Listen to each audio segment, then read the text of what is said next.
ഏതോ ഒരുത്തൻ നിന്റെ സൈക്കിള് കട്ടുകൊണ്ട് വന്നപ്പോ അവൻ നിന്റെ ദൈവമായി മാറി. കളഞ്ഞുപോയ നിന്റെ ശമ്പളക്കാശ് നിന്റെ കയ്യിൽ എത്തിച്ചെന്നപ്പോ അവൻ ദൈവമായി മാറി. നിന്നെ പാട്ടിലാക്കാൻ വേണ്ടി ആ കാശ് മോഷ്ടിച്ചത് അവൻ തന്നെയാണെങ്കിലോ നീ അതാലോചിച്ചിട്ടുണ്ടോ? സോറി, ദൈവമല്ലല്ലോ, ഗന്ധർവനല്ലേ, ഗന്ധർവൻ.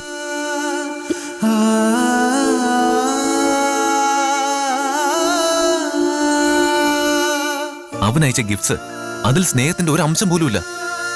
അവൻ എഴുതിയ ലെറ്റേഴ്സ് അതിൽ ആത്മാർത്ഥതയുടെ ഒരു തരി പോലുമില്ല.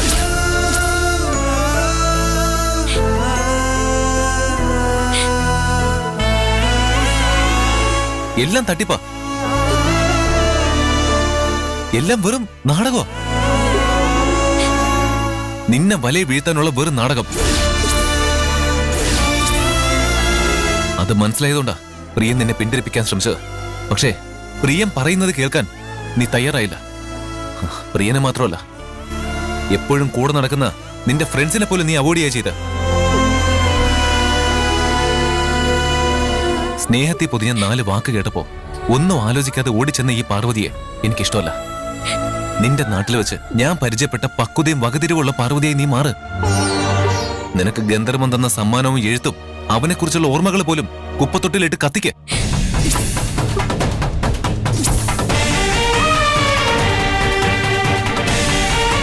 അതില് സ്നേഹത്തിന്റെയും ആത്മാർത്ഥതയുടെയും ഒരു അംശം പോലും ഇല്ലാന്ന് നീ മനസ്സിലാക്കണം.